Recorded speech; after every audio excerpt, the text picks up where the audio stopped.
علیہ السلام آئندہ کے آنے والے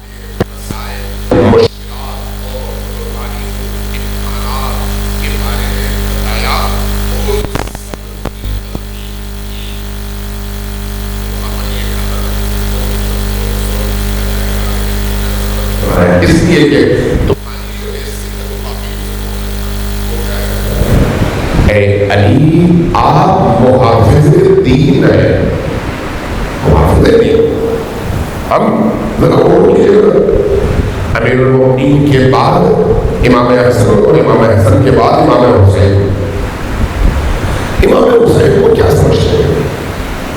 یہ جو تصور ہے کہ امام حسین سے اگر بیعت طلب نہ کی جاتی تو آرام سے بیٹھے رہتے جس طرح سے باقی تمام صحابہ بیٹھے رہے. جب بیعت طلب کی گئی امام حسین علیہ السلام سے تو مدینہ صحابیوں سے بھرا ہوا تھا یا نہیں تھا؟ مکہ اصحاب رسول سے بھرا ہوا تھا یا نہیں؟ جب امام حسین علیہ السلام نے مکہ سے حج کی نیت تبدیل کر کے عمرہ ادا فرمائی اور عمرے کی ادائیگی کے بعد نکل آئے تو کیا اس وقت طواف کعبہ کرنے والے مسلمانوں کی تعداد کم تھی؟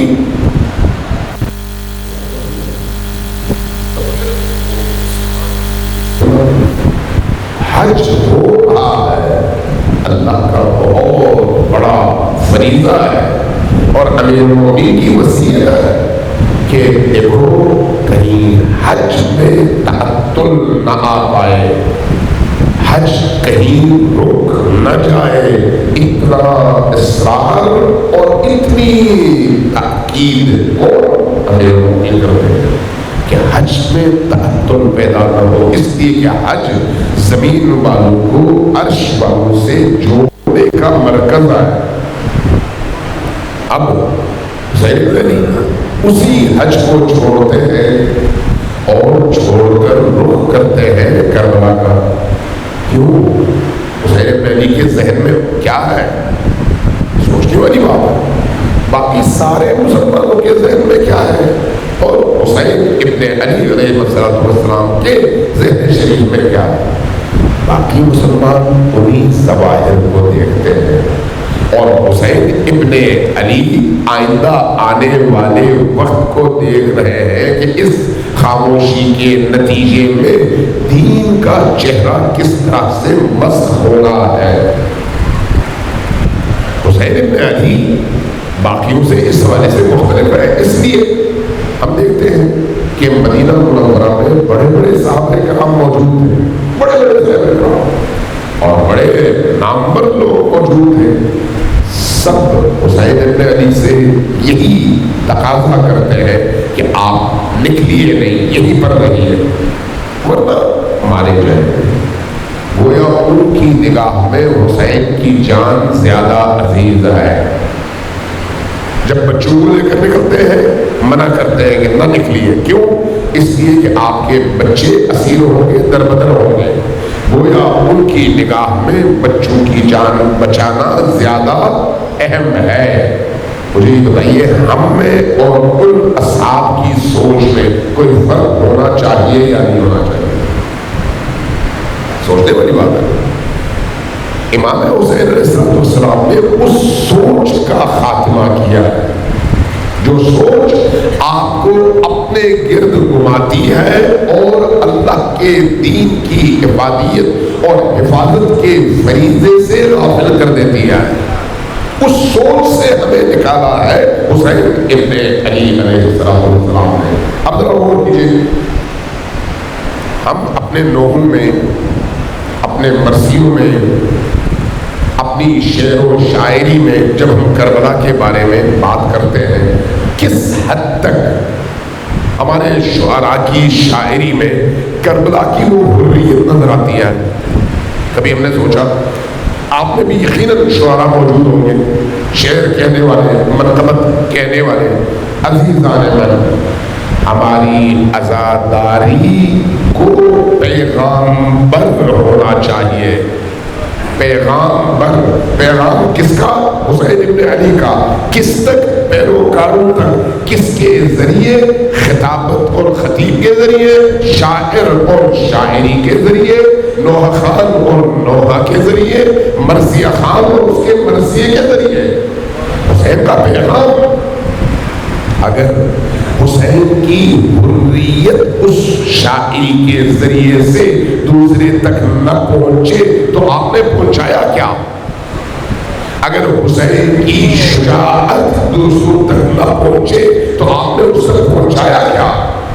آپ تو ہو لیے جب کبھی کسی کلام میں، کسی بھی شاعری میں ولولہ ہو، اٹھان ہو، غیرت کا اظہار ہو، شجاعت کا اظہار ہو، مستقبل کی پیشبینی ہو، اپنے ارادے اور عزم کا اعلان ہو، ظلم سے ٹکرانے کا پیغام ہو، آپ دیکھتے ہیں کہ وہ کلام جا کر لوگوں کے صرف زبان پہ نہیں، ان کے دلوں میں جا کر بیٹھ جاتا ہے. کیوں؟ اس لیے کہ یہ اعلیٰ ترین انسانی اقدار ہے، اور وہ اقدار ہے جن کی حفاظت کا بیڑا حسین نے نہیں اٹھایا تھا. یہی وجہ ہے کہ آپ زیارت وارثہ پڑھتے ہیں. زیارت وارثہ میں کیا پڑھتے ہیں؟ السلام علیک یا وارث آدم صفی اللہ یا صفت اللہ، دونوں طرف سے. حضرت آدم صفی اللہ کے وارث. سوال یہ ہے کہ حضرت آدم سے امام حسین تک کم از کم 10-12 ہزار سال تو گزر چکے ہوں گے، تو امام حسین حضرت آدم کی کس چیز کے وارث ہیں؟ ان کی زمین کے وارث ہیں، ان کے کسی جائیداد کے وارث ہیں، ان کے کسی نسل میں بچوں کے اور فوائد کے وارث ہیں؟ نہیں، کس چیز کے وارث ہیں؟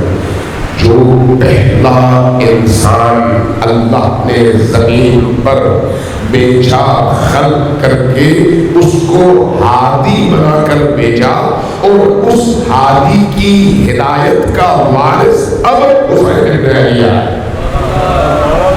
اب غور کیجیے گا، ہم زیارت پڑھتے ہیں، ہماری زیارتیں ہماری آنکھیں کھولنے کے لیے ہیں، ہماری زیارتیں ہمارے شعور کو کھولنے کے لیے ہے. ہم پڑھتے ہیں السلام علیک یا وارث نوح نبی اللہ. نوح نبی اللہ کی کس چیز کے وارث ہے؟ حضرت نوح کے وارث جو ان کے بیٹے تھے وہ تو نافرمان نکلے، پھر اس نافرمان کی اولاد میں سے تو کوئی ایسا وارث نہیں نظر آیا. پھر یہ وارث جس کو ہم نوح نبی اللہ کے وارث کہتے ہیں، یہ کون سا وارث ہے؟ حضرت نوح نے اپنی امت کی اصلاح کے لیے 1000 سال جد و جہد کی، ان تک پیغام خدا کو پہنچایا، ان سے امر و نہی کی، ان کو برائیوں سے روکا، اچھائیوں کا حکم دیا. اور جب وہ آخر کار نہ مانے اور ان تمام بیماریوں میں مبتلا رہے جن بیماریوں سے اللہ اور اس کا رسول ان کو بچانا چاہتا تھا، تو پھر اس کے بعد خدا نے پانی کو پیدا فرمایا اور ان سب کو غرق کر دیا. لیکن اس سے پہلے 1000 سال اس نبی نے جد و جہد کی. 1000 سال. اس 1000 سال کی جد و جہد میں مفسرین نے لکھا ہے کہ ٹوٹل جو لوگ اللہ کے دین میں داخل ہوئے ان کی تعداد 100 ہے، ٹوٹل 100. لیکن حسین ابن علی اب اس عظیم ہستی کے وارث ہے جس کی 1000 سالہ جد و جہد میں آپ کو تسلسل نظر آتا ہے، استقامت نظر آتی ہے، پامردی نظر آتی ہے، شجاعت نظر آتی ہے، مشکلات کے مقابلے میں کھڑے ہونا نظر آتا ہے. 1000 سال کی جد و جہد میں جس کی زندگی میں مایوسی نظر نہیں آتی. حسین اس عزم راسخ کے وارث ہے 61 ہجری میں 60 ہجری میں.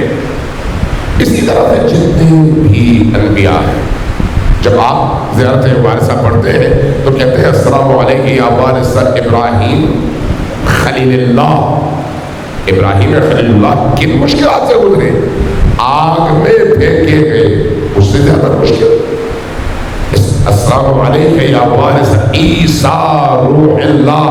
حضرت عیسیٰ پر کیسے کیسے الزامات لگائے گئے, لیکن استقامت کر دی. یا وارث موسیٰ کلیم اللہ. حضرت موسیٰ کلیم اللہ کو اپنے زمانے کے سب سے بڑے فرعون کا سامنا تھا اور استقامت دکھائی. اس لیے حسین حضرت ابراہیم سے لے کر حضرت موسیٰ تک تمام انبیاء کی شجاعتوں, حوصلے, ہمت, استقامت اور پامردی کے وارث ہے اور اس وراثت کا اظہار کربلا کے میدان میں کر رہے ہیں.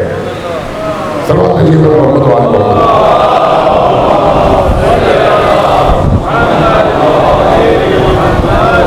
اب سوال, جب ہم ان کو وارث سمجھتے ہیں, حضرت عیسیٰ کا بھی, حضرت محمد مصطفیٰ کا بھی, زیارت کے جملے بھی یہی ہے. میں اس زیارت پہ زیادہ زور نہیں دے رہا, صرف آپ کو سمجھانے کے لیے مثال کے طور پر پیش کر دیں.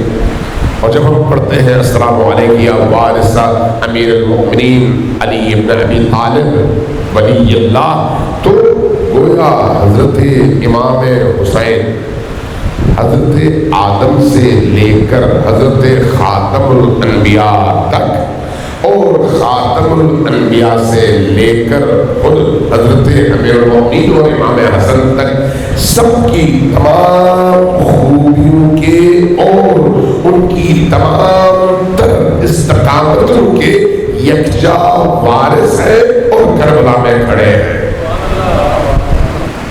اب اگلے حصے میں ایک اور جملہ سنیے. آپ نے یہ حدیث ہر روز مجھ سے سنی اور آپ لوگوں کو یاد ہے کہ رسول اللہ صلی اللہ علیہ وآلہ وسلم نے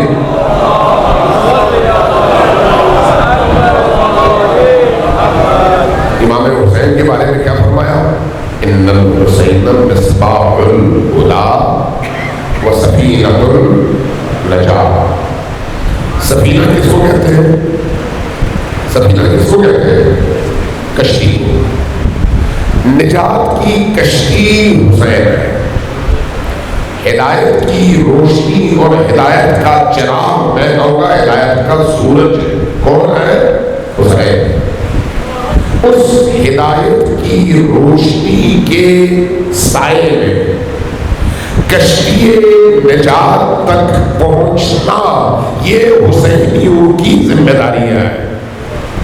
حسینیوں کی ہدایت ہے, کشتی بھی موجود ہے. اب جب آپ سمندر کے کنارے کھڑے ہو اور آپ کو سمندری رستوں سے جدہ جانا ہو اور آپ سے کہا جائے کشتی میں سوار ہو جاؤ تاکہ جدہ پہنچ سکو, آپ کہیں گے نہیں میں نے جدہ تو جانا ہے لیکن کشتی میں سوار نہیں ہونا. آپ سے کہا جائے کیوں؟ میں بس کشتی سے محبت ہی کروں گا, کشتی مجھے اچھی لگتی ہے, بہت اچھی لگتی ہے. صبح سے شام تک اور شام سے صبح تک کشتی کے کنارے پر بیٹھ کر آپ کشتی کی تعریفیں بیان کرتے رہے. آپ تھک جائیں گے, آپ کی زبان تھک جائے گی, لیکن کبھی بھی اپنی منزل کی طرف 1 انچ قدم نہیں اٹھا سکیں گے جب تک کشتی پر سوار نہ ہو. امام حسین علیہ السلام کشتی نجات ہے. تو کشتی نجات پر سواری کا مطلب کیا ہے کہ میری زندگی کا ہر پہلو اس سانچے میں ڈھل جائے جو سانچہ حسین نے کیا ہے.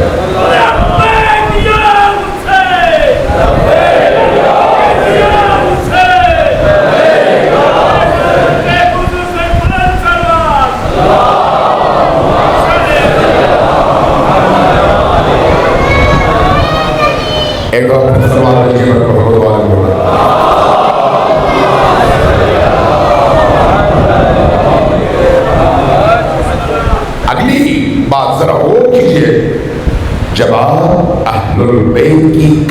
میں سوار ہوتے ہیں، سبھی نہیں ہے، اہل البیت میں سوار ہوتے ہیں، تو پھر جہاں پر آپ فرد ہیں وہیں پر آپ امت بھی ہے۔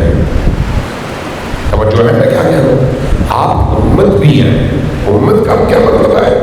آپ یہ جو مجموعہ ہے جو اس کشتی میں سوار ہے، انہوں نے مل کر ایک منزل کی طرف جانا ہے، اور اس منزل کی طرف جاتے ہوئے ایک دوسرے کا ہاتھ تھامنا ہے، ایک دوسرے کی مدد کرنی ہے اور ساتھ چلنا ہے، پیچھے رہ جانے والوں کو اپنے ساتھ لے کر چلنا ہے اور آگے بڑھنے والوں کا ساتھ دینا ہے۔ ایسا نہیں ہے کہ آپ اپنی دکان الگ کر لے، دوسرا اپنی دکان الگ کر لے، ہر شخص اپنی دکان کے پیچھے لگا ہوا ہو۔ یہ حسینیت کی کشتی میں سوار ہونا نہیں ہے۔ ہم بعض اوقات یہاں تو ایسا نہیں ہے، آپ لوگ بڑے اچھے لوگ ہیں ماشاءاللہ، لیکن بعض علاقوں میں ہم دیکھتے ہیں ایک جب جلوس نکلتا ہے، دستوں کے درمیان لڑائی ہوتی ہے کہ کس دستے نے آگے اور کس دستے نے پیچھے ہونا ہے۔ اس پر لڑائی، کیا مطلب ہے اس کا؟ اس کا مطلب یہ ہے کہ آپ حسینی نہیں ہیں، یزیدی ہیں۔ آپ کا آخری بندہ بھی اتنی ہی فضیلت رکھتا ہے حسین کی بارگاہ میں جتنی فضیلت پہلے صف میں کھڑا بندہ رکھتا ہے۔ پھر اس بات پر لڑنا کہ فلان دستہ آگے ہے فلان دستہ پیچھے ہے، اس کا کیا مطلب ہے؟ آپ نے حسین کو تو پہچانا ہی نہیں ہے۔ فلان علم آگے ہے فلان علم پیچھے ہے۔ بھئی میں نے تو مختلف علاقوں میں دیکھا کہ علم گویا کمانے کا ذریعہ بن گیا ہے۔ علم نکالتے ہیں، جلوسوں میں لے آتے ہیں، لوگوں سے پیسے بٹورتے ہیں اور اس کے بعد آرام سے گھر چلے جاتے ہیں۔ گویا علم بھی اب کمانے کا ذریعہ ہے، جس طرح سے یہ ممبر کمانے کا ذریعہ بن جاتا ہے۔ سروات بھیجیے پر محمد والے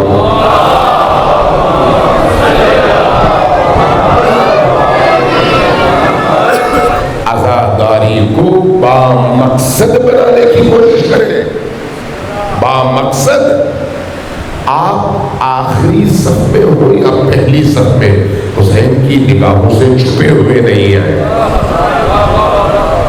لیکن اگر میں آپ کی بات نہیں کر رہا، میں مجموعی طور پر ہمارے معاشرے کی بیماریوں کی بات کر رہا ہوں، اگر اس طرح کی چیزوں پر لڑتے ہیں تو اس کا مطلب یہ ہے کہ آپ نے تو امام حسین کو پہچانا ہی نہیں ہے۔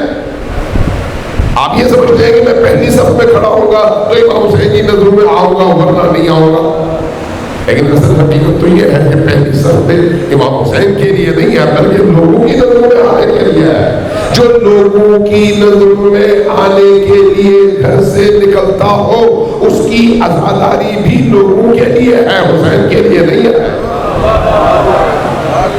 اس کی نیت ہی یہی ہے۔ اس لیے یہ یاد رکھیے،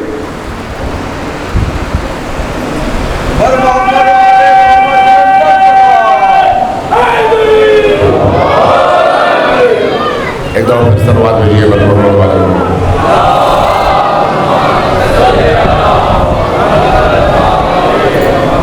عزیزان گرامی، چونکہ میرا سینہ اس وقت بالکل بند ہے، آواز نکلتی نہیں ہے، تھوڑا سا بھی زور لگاؤں تو ڈرتا ہوں کہ بالکل بند ہو جائے، اس لیے میں آہستہ آہستہ کچھ عرائض آپ کی خدمت میں پیش کروں گا۔ اگر آپ ساتھ دیں گے تو مجھے حوصلہ ملے گا کہ ہاں آپ سن رہے ہیں۔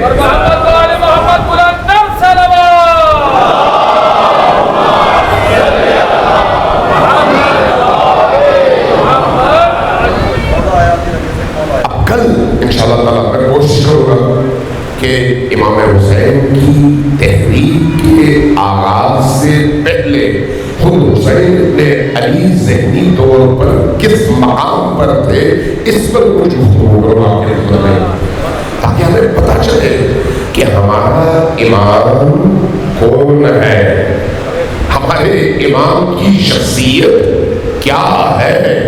دو لحاظ سے دیکھنے کی ضرورت ہے، ایک مادی اور ایک معنوی۔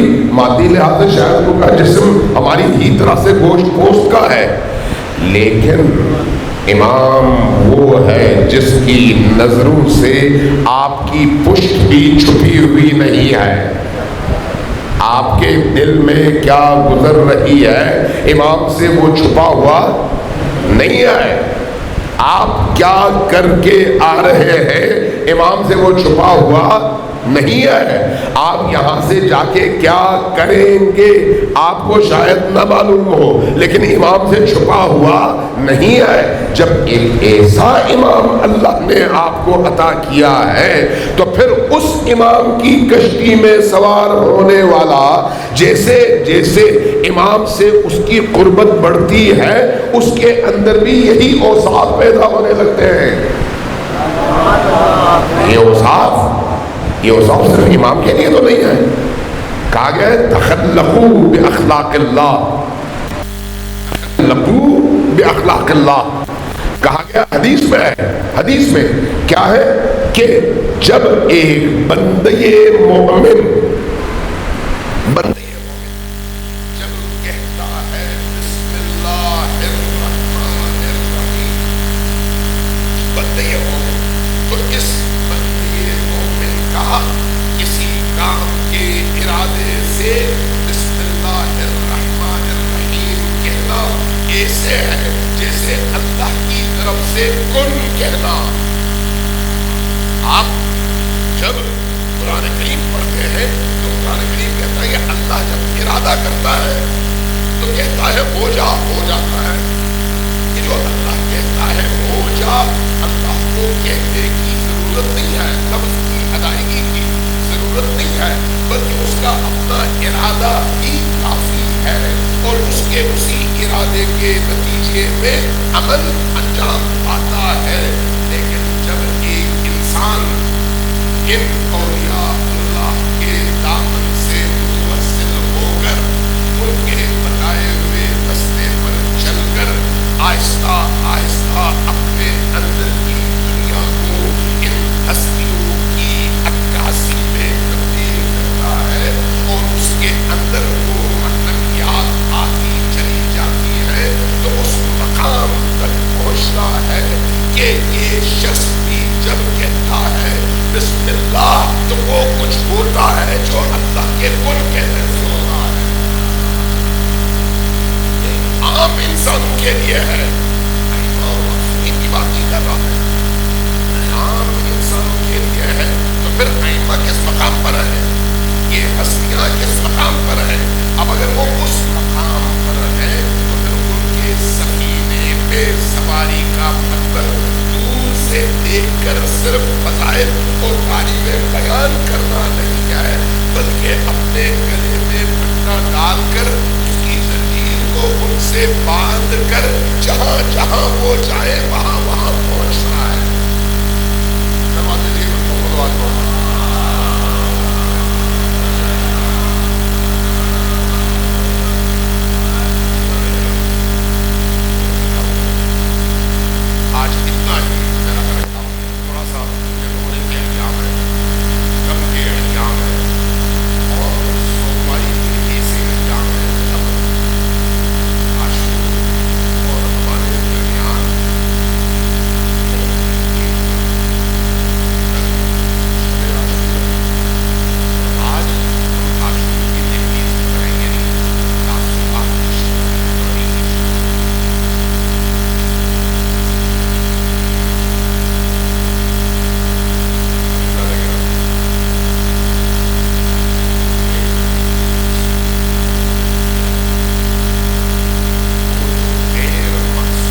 البنین، ام البنین کے حوالے سے جب خود ام البنین کی تاریخ ہم پڑھتے ہیں تو بڑی عجیب ہے. کہتے ہیں کہ جب مدینہ میں کربلا کے اس قافلے کو واپس لایا جا رہا تھا، بشیر ایک راوی ہے، وہ کہتا ہے کہ میں مدینہ پہنچا اور مادر عباس کی خدمت میں حاضر ہوا اور ام البنین سے کہا کہ اے علی کی بیوہ، کربلا میں آپ کے شوہر کا سارا خاندان سب لٹ گیا اور کچھ باقی نہیں بچا. جیسے ہی یہ سنا وہ خاتون اٹھی اور میری طرف نگاہ کر کے کہا کہ مجھے بتاؤ کہ ہوا کیا. کہتا ہے کہ میں نے کہا کہ آپ کے چاروں بیٹے ایک ایک کر کے شہید ہو گئے. کہنے لگی کہ تم نے میرے کلیجے پر وار کیا ہے، لیکن سنو مجھے اپنے بیٹوں کا نہیں پوچھنا، مجھے ذرا بتاؤ فاطمہ کا بیٹا کیسا ہے، فاطمہ کا بیٹا کیسا ہے. اور جب بتایا کہ سب شہید ہو گئے تو وہاں پر وہ خاتون زمین پر گری اور غش کھایا اور بے ہوش ہو گئی. یہ وہ وفادار خاتون ہیں جنہوں نے اپنے وفا کو دودھ کی صورت میں حضرت عباس تک منتقل کیا ہے. عباس کوئی معمولی ہستی نہیں ہے. جب عباس کی ولادت ہوئی ہے، ولادت تو جب حضرت امام علی کی بارگاہ میں لایا گیا تو امام نے ان کو اٹھایا، اپنے سینے سے لگایا. سینے سے لگانے کے بعد کچھ دیر اس کے چہرے کی طرف دیکھتے رہے اور دیکھتے ہوئے پھر رونے لگے. جب ان کو روتے ہوئے دیکھا تو لوگ جو اطراف میں تھے پریشان ہوئے. اچانک دیکھا کہ امام علی نے حضرت عباس کے بازو سے کپڑا اوپر اٹھایا اور بے اختیار بوسے لینے شروع کر دیے، بازو کے بوسے لینے شروع کر دیے. جب یہ دیکھا تو پوچھا یا امیر المومنین ایسا کیوں ہے، کیوں آپ اتنے غمزدہ ہیں اور اس بچے کی ولادت کے موقع پر اشک بہا رہے ہیں؟ فرمایا یہ میرا وہ بیٹا ہے جو فاطمہ کے بیٹے حسین پر اپنے آپ کو کربلا میں قربان کرے گا اور اپنے یہی بازو اس اپنے بھائی پر قربان کر کے کٹوا دے گا. یہ وہ عباس ہیں اور ان کے بازو کی وہ قیمت ہے. میں ایک حدیث بیان کر دیتا ہوں آپ کی خدمت میں. دل دہل جاتا ہے اور انسان تڑپ اٹھتا ہے عباس علمدار کی اس عظمت کو دیکھ کر. امام صادق آل محمد علیہ السلام کی یہ روایت ہے، فرماتے ہیں کہ جب محشر برپا ہوگا تمام عالم منتظر ہوگا کہ ان کی شفاعت ہو. اہل محشر میں شفاعت کے لائق نہیں ہوں گے، گناہگار ہوں گے. ایسے میں نبی کریم پکاریں گے بیٹی فاطمہ کہاں ہو. جیسے ہی پکاریں گے آواز آئے گی اے اہل محشر اپنی نگاہیں جھکا لو فاطمہ آ رہی ہے. جب آواز اٹھے گی سارے اہل محشر کی نگاہیں جھک جائیں گی. فاطمہ سلام اللہ علیہا تشریف لے آئیں گی 70,000 فرشتوں کی جرمٹ میں زمین پر محشر میں اور نبی کریم کی بارگاہ میں کھڑی ہوں گی. نبی کریم پکاریں گے بیٹی فاطمہ امت کے ان گناہگاروں کی شفاعت کے لیے کیا لے کر آئی ہو. یہ سن کر سارا اہل محشر گھبرا کر آنکھیں کھولے گا تاکہ جان سکے کہ فاطمہ کیا فرماتی ہے. کیا دیکھیں گے؟ دیکھیں گے فاطمہ الزہرا اپنی عبا کے اندر سے اپنے دونوں ہاتھ باہر نکالیں گے تو اہل محشر کی نگاہیں چندیا جائیں گی. 2 کٹے ہوئے بازو لٹک رہے ہوں گے. ان 2 کٹے ہوئے بازو کو دیکھ کر اہل محشر کی بھی چیخیں بلند ہوں گی. نبی کریم پکاریں گے میری بیٹی یہ کیا لے کر آئی ہو؟ فرمائیں گی بابا میں کربلا سے اپنے بیٹے عباس کے بازو لے کر آئی ہوں تاکہ اس امت کی شفاعت ہو سکے. عباس کے بازو فاطمہ کے ہاتھوں میں اور محشر کے ان گنہگاروں کی شفاعت کا ذریعہ. عزیزان اگرام یہ کوئی معمولی ہستی نہیں ہے. اس لیے جب ہم سے کہا گیا ہے کہ جب کربلا جاؤ تو پہلے حسین کے نہیں پہلے عباس کے دروازے پر جاؤ، اس لیے کہ عباس در حسین ہے. عباس در حسین ہے. عباس کے دروازے پر جاؤ گے تو حسین مل جائے گا. اس لیے جب ہمارے علماء جاتے ہیں تو کوشش کرتے ہیں کہ پہلے عباس کے دروازے پر جائیں. آیت اللہ العظمیٰ خوئی کے حوالے سے یہ تاریخ میں لکھا ہے کہ جب کبھی نجف سے اٹھ کر کربلا آتے تھے تو کربلا آ کر پہلے حضرت عباس کے حرم کی طرف جاتے, باب القبلہ پہ کھڑے ہوتے اور کھڑے ہونے کے بعد 3 سلام کرتے, 3 سلام. لیکن یہ 3 سلام ایسے ہیں کہ انسان کا دل, اس کا کلیجہ چل جاتا ہے. پہلا سلام کرتے السلام علیک یا شباب الحسین, اے حسین کی جوانی عباس آپ پر میرا سلام ہو. جب تک آپ زندہ تھے حسین کی جوانی سلامت تھی. اس کے بعد دوسرا سلام کرتے السلام علیہ, سلام سنیے آپ کے رونگٹے کھڑے ہو جاتے ہیں. السلام علیک یا حجاب زینب, اے زینب کا حجاب عباس آپ پر میرا سلام ہو. جب تک آپ زندہ تھے زینب کا حجاب سلامت تھا. زینب بھی سوچتی تھی کہ جس کا بھائی عباس ہو, جس کے سر پر عباس کا ہاتھ ہو, جس کے ساتھ عباس کھڑے ہو, اس کے حجاب کو کیا نقصان پہنچ سکتا ہے. لیکن جب اس عباس شہید ہو گئے تو زینب کو یقین ہو گیا کہ اب حجاب لٹنے کا وقت آ گیا. تیسرا جملہ فرماتے ہیں, بڑا دردناک جملہ, اور آج کی رات کی مناسبت سے فرماتے ہیں السلام علیک یا ساق سکینہ, اے سکینہ کے ساقی عباس آپ پر میرا سلام ہو. جب تک آپ زندہ تھے سکینہ کی پیاس زندہ تھی. شب عاشور سکینہ پیاسی تھی, روز عاشور سکینہ پیاسی تھی. تاریخ نے لکھا ہے کہ سکینہ نے بابا سے بار بار کہا بابا پیاس لگی ہے, بابا پانی چاہیے.